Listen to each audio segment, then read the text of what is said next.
से 80 crore ration card धारकों को फ्री में नहीं मिलेगा गेहूं चावल, 5 किलो चना इन लोगों को देगी सरकार। जी हां, आपको बता दें कि कोरोना वायरस महामारी की वजह से लागू लॉकडाउन के समय से अब तक देश के 80 करोड़ राशन कार्ड धारियों को प्रधानमंत्री गरीब कल्याण अन्न योजना के तहत मिलने वाला फ्री अनाज आज से प्राप्त नहीं होगा। इसका कारण यह है कि प्रधानमंत्री नरेंद्र मोदी की ओर से राहत पैकेज के तहत 30 नवंबर 2020 तक ही गरीबों को फ्री में अनाज देने की घोषणा की गई थी। सरकार ने बीते मार्च के महीने में ही प्रधानमंत्री गरीब कल्याण पैकेज के हिस्से के रूप में इसका ऐलान किया था, जिसकी आखिरी तारीख 30 नवंबर को समाप्त हो गई है। देश के 80 करोड़ राशन कार्ड धारियों को आगे भी फ्री में अनाज उपलब्ध कराना है या नहीं, इस बारे में सरकार की ओर से अभी तक कोई ऐलान नहीं किया गया है। मीडिया में आ रही खबरों पर गौर करें तो फिलहाल सरकार प्रधानमंत्री गरीब कल्याण अन्न योजना के तहत फ्री में अनाज उपलब्ध कराने की स्कीम को आगे बढ़ाने को लेकर विचार नहीं कर रही है। लॉकडाउन के दूसरे चरण में सरकार ने इस योजना का विस्तार दिवाली, छठ पूजा तक कर दिया था। इसका ऐलान करते हुए प्रधानमंत्री नरेंद्र मोदी ने कहा था कि देश के 80 करोड़ राशन कार्ड धारी परिवारों को दिवाली और छठ पूजा के बाद 30 नवंबर तक फ्री में अनाज उपलब्ध कराया जाएगा। इसी के साथ सरकार ने पात्र गृहस्थी राशन कार्ड बीपीएल कार्ड धारकों को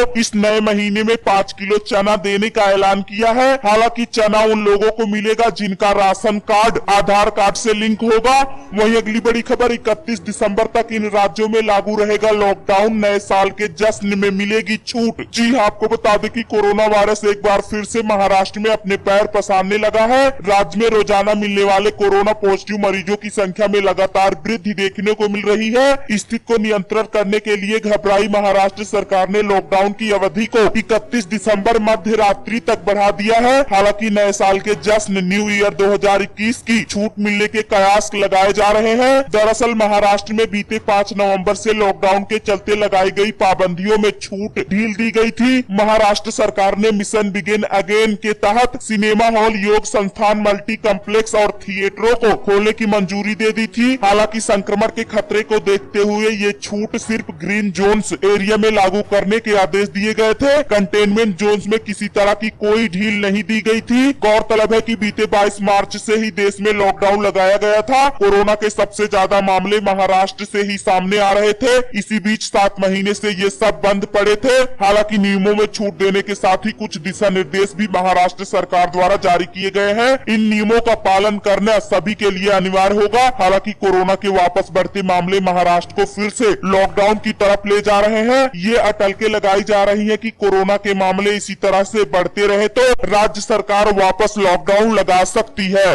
वहीं अगली बड़ी खबर, जनवरी से फोन कॉलिंग की दुनिया में होगा यह बड़ा बदलाव, लागू होने जा रहा है यह नया नियम। जी हां, आपको बता दें कि नए साल से लैंडलाइन से मोबाइल फोन कॉल करने का तरीका बदल जाएगा, क्योंकि ट्राई लैंडलाइन से मोबाइल फोन कॉल करने के नियमों में 15 जनवरी से बदलाव करने जा रहा है। नया नियम लागू होते ही कस्टमर को लैंडलाइन से फोन कॉल करने पर पहले 0 लगाना पड़ेगा। बात करने के लिए लैंडलाइन से ऐसे करना होगा फोन कॉल। जी हां, आपको बता दें कि अगर आप अपने लैंडलाइन नंबर से किसी मोबाइल नंबर पर कॉल लगाना चाहते हैं तो आपको मोबाइल नंबर के आगे 0 लगाकर उसका मोबाइल नंबर डायल करना होगा। इससे पहले यह सुविधा क्षेत्र से बाहर के कॉल करने के लिए थी, लेकिन नए साल में लैंडलाइन से आपने पड़ोस के मोबाइल फोन पर भी कॉल करने से पहले 0 लगाना होगा। भारतीय दूरसंचार विनियामक प्राधिकरण ट्राई ने इस तरह के कॉल के लिए 29 मई 2020 को नंबर से पहले 0 लगाने की सिफारिश की थी। कंपनी ने कहा था कि अगर यह नियम लागू होता है तो टेलीकॉम कंपनियों को अधिक नंबर बनाने की सुविधा मिलेगी। नई व्यवस्था लागू होने पर टेलीकॉम कंपनियों को 15 जनवरी तक का समय दिया गया है। डायल करने के तरीके में इस बदलाव से दूरसंचार कंपनियों को मोबाइल सेवाओं के लिए 254.4 करोड़ अतिरिक्त नंबर बनाने में सहायता मिलेगी, जो भविष्य में आने वाली जरूरतों को पूरी करेगी।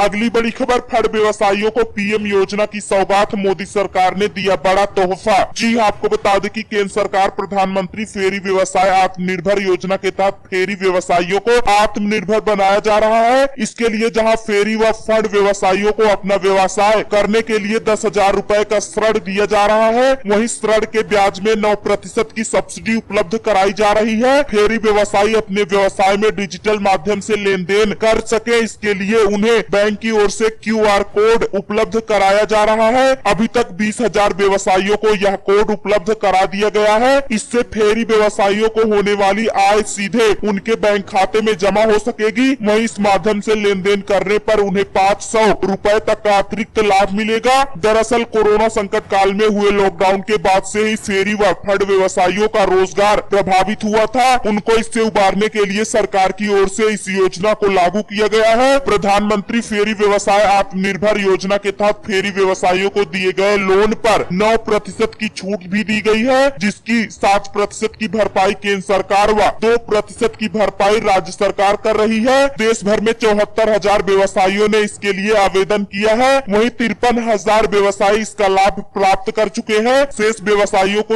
ऋण भी स्वीकृत कर बैंक को भेजा जा चुका है। लोगों को इसका लाभ दिया जा रहा है। इस योजना का लाभ सभी फंड व्यवसायियों को दिया जाना है। नगरों के ग्रामीण क्षेत्रों में रहने वाले फेरी व्यवसायी जो नगर में आकर अपना व्यवसाय करते हैं, उन्हें भी इस योजना का लाभ पहुंचाया जा रहा है। वही अगली बड़ी खबर, बचत खाता है तो 11 दिसंबर से पहले कर ले यह काम, नहीं तो देना होगा चार्ज। जी हाँ, आपको बता दें कि डाकघर बचत योजनाओं में पोस्ट ऑफिस सेविंग्स अकाउंट भी शामिल है। अब डाकघर ने इस योजना से जुड़ा एक बदलाव करने जा रहा है। इसके तहत अब आप पोस्ट ऑफिस सेविंग अकाउंट में 11 दिसंबर तक 500 रुपए का न्यूनतम बैलेंस रख ले। 11 दिसंबर से पहले ऐसा नहीं करने पर खाता धारकों को मेंटेनेंस चार्ज का भुगतान करना होगा। भारतीय डाक विभाग ने ट्वीट करके इसकी जानकारी दी है। लोग डाकघर की बचत योजनाओं में बेहतर और सुनिश्चित रिटर्न के लिए निवेश करते हैं। इनमें खास बात यह है कि निवेश किए गए पूरे पैसे के 100% सेफ रहने की गारंटी होती है। पोस्ट ऑफिस की वेबसाइट के मुताबिक वर्तमान नियम के तहत अगर वित्तीय वर्ष के अंत तक 500 रुपए का मिनिमम बैलेंस बरकरार नहीं रखा जाता है तो वित्त वर्ष के आखिरी दिन अकाउंट से 100 रुपए की मेंटेनेंस फीस काट ली जाती है। फीस काटने के बाद अगर खाते में बैलेंस 0 हो गया है तो अपने आप आपका खाता बंद हो जाएगा। पोस्ट ऑफिस में 500 रुपए में सेविंग अकाउंट खुल जाता है। एक पोस्ट ऑफिस में एक ही बचत खाता खुलवा सकते हैं। इस वक्त पोस्ट ऑफिस सेविंग अकाउंट पर सालाना ब्याज दर 4% है। इसे सिंगल या ज्वाइंट में 10 साल से अधिक उम्र के नाबालिग बच्चे के नाम पर दिमागी रूप से कमजोर व्यक्ति के लिए खुलवा सकते हैं। पोस्ट ऑफिस सेविंग अकाउंट पर चेक, ATM सुविधा, नॉमिनेशन सुविधा, अकाउंट एक पोस्ट ऑफिस से दूसरे में ट्रांसफर करने की सुविधा, interoperable net banking, mobile banking की सुविधा, पोस्ट ऑफिस सेविंग अकाउंट के बीच ऑनलाइन फंड ट्रांसफर की सुविधा उपलब्ध है। अकाउंट को एक्टिव रखने के लिए 3 वित्तीय वर्षों के अंदर कम से कम एक बार डिपॉजिट या विड्रॉल करना जरूरी है। अगली बड़ी खबर, चलेंगी ये नई ट्रेनें, आज से हो रहा है 4 बड़ा बदलाव, पड़ सकती है महंगाई की मार। जी आपको बता दें कि देश भर में आज से कई बदलाव होने जा रहे हैं, जिसका सीधा असर आम आदमी की जेब पर पड़ सकता है। वैसे भी कोरोना महामारी में देश की अर्थव्यवस्था तो डगमगा गई है, साथ ही आम लोगों की जिंदगियों पर भी असर पड़ा है। ऐसे में आज कुछ अहम बदलाव किए जा सकते हैं, जिसका दिसंबर में सबको सामना करना होगा और इससे परेशानी भी हो सकती है। ऐसे में आइए जानते हैं कि मुख्य 4 कौन से बड़े बदलाव होने जा रहे हैं। आपको बता दें कि 1 दिसंबर से बैंक ग्राहकों के लिए रियल टाइम ग्रॉस सेटलमेंट की सुविधा 24 घंटे उपलब्ध होगी। रिजर्व बैंक ऑफ इंडिया ने कहा कि 1 दिसंबर 2020 से RTGS ट्रांजैक्शन की सुविधा 24 घंटे के लिए उपलब्ध होगी। कोरोना काल में ऑनलाइन ट्रांजैक्शन में काफी तेजी आई है। इससे पहले RBI द्वारा NEFT के नियमों में भी बदलाव किया गया था। वहीं कोरोना महामारी में सभी ट्रेनों पर रोक लगा दी गई थी। लॉकडाउन खुलने के बाद कुछ रूटों पर ट्रेनें चलाई गई, लेकिन बावजूद इसके अभी कई रूटों पर आवाजाही सामान्य नहीं हो पाई है। लेकिन अब रेलवे की ओर से आज से कई रूटों पर ट्रेनों का परिचालन शुरू किया जा रहा है। 1 दिसंबर से यात्रियों के लिए झेलम एक्सप्रेस और पंजाब मेल ट्रेनों में यात्रा करने की उपलब्धता होगी। रेलवे ने बताया कि दोनों ट्रेनों को समान श्रेणी के तहत चलाया जा रहा है। गाड़ी संख्या 01077 या 78 पुणे जम्मू तवी पुणे झेलम स्पेशल और गाड़ी संख्या 02137 या 38 मुंबई फिरोजपुर पंजाब मेल स्पेशल रोजाना चलेंगी। वहीं पंजाब नेशनल ATM में पैसे निकासी के नियमों में होगा बड़ा बदलाव। जी आपको बता दें कि पंजाब नेशनल बैंक PNB आज से पैसे निकालने का नियम बदल रही है। बैंक के मुताबिक नया नियम सिक्योर होगा। आज से PNB one time password based cash withdrawal सुविधा लागू करने जा रही है। PNB की ओर से दी गई जानकारी के मुताबिक एक बार में 10,000 रुपए से ज्यादा की कैश निकासी पर अब OTP देना होगा। वहीं गैस सिलेंडर की कीमतों में बढ़ाने घटाने पर किया जा रहा है विचार। जी हाँ, आपको बता दें कि सभी सरकारी तेल कंपनियां हर महीने की पहली तारीख को LPG रसोई गैस सिलेंडर की कीमतों की समीक्षा करती है, यानी कीमतें बढ़ने घटने पर विचार करती है। ऐसे में संभव है कि आज रसोई गैस सिलेंडर की कीमत में बड़ा बदलाव होने जा रहा है। आज ऑयल कंपनियां कम सीरियल सिलेंडर की कीमतों में बढ़ोतरी की है। रसोई गैस सिलेंडर की कीमतें 15 रुपए बढ़ सकती है। अंतर्राष्ट्रीय बाजार में कच्चे तेल की कीमतों में लगातार इजाफा हो रहा है, इसलिए रसोई गैस सिलेंडर के दाम बढ़े हैं। वहीं अगली बड़ी खबर, पेंशन धारकों के लिए खुशखबरी, सरकार ने लिया ये बड़ा फैसला, झूम उठेंगे आप। जी आपको बता दें कि देश के 35 लाख पेंशन धारकों के लिए बड़ी खुशखबरी है। कर्मचारी भविष्य निधि संगठन EPFO ने बड़ा फैसला लिया है। EPFO ने पेंशन धारकों के लिए जीवन प्रमाण पत्र जमा करने की समय सीमा बढ़ा दी है। पेंशनर अब 28 फरवरी 2021 तक अपना जीवन प्रमाण पत्र जमा कर सकते हैं। इससे लगभग 35 लाख पेंशन धारकों को फायदा होगा। श्रम मंत्रालय ने एक बयान में जानकारी देते हुए कहा कि जो पेंशनर 30 नवंबर तक जीवन प्रमाण पत्र जमा नहीं कर सके हैं, उन्हें फरवरी तक हर महीने पेंशन मिलती रहेगी। श्रम मंत्रालय ने कहा कि बुजुर्गों को कोरोना महामारी के खतरे को देखते हुए EPFO ने यह बड़ा कदम उठाया है।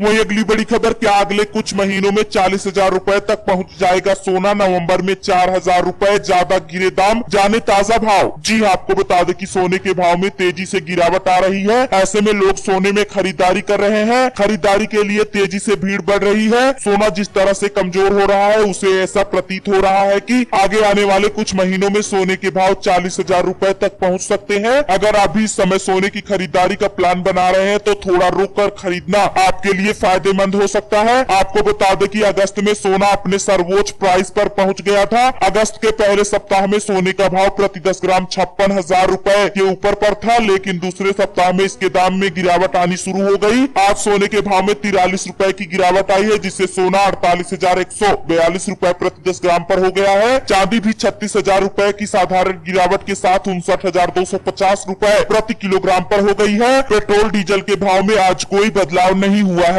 मौसम की जानकारी के लिए आपको बता दें कि 1 से 3 दिसंबर 2020 के बीच तमिलनाडु, पुडुचेरी और कराईकल में मध्य तेज आंधी के साथ बहुत तेज बारिश और अत्यधिक भारी बारिश हो सकती है। इसके 2 दिसंबर के अलावा दक्षिण तमिलनाडु और दक्षिण केरल के अलग अलग स्थानों पर भारी बारिश होने की संभावना है। 2 से 3 दिसंबर 2020 के दौरान दक्षिणी तटीय आंध्र प्रदेश, रायलसीमा और लक्षद्वीप क्षेत्र में भी बादल कड़कने और बिजली गिरने के साथ भारी बारिश हो सकती है। उत्तर प्रदेश और हरियाणा में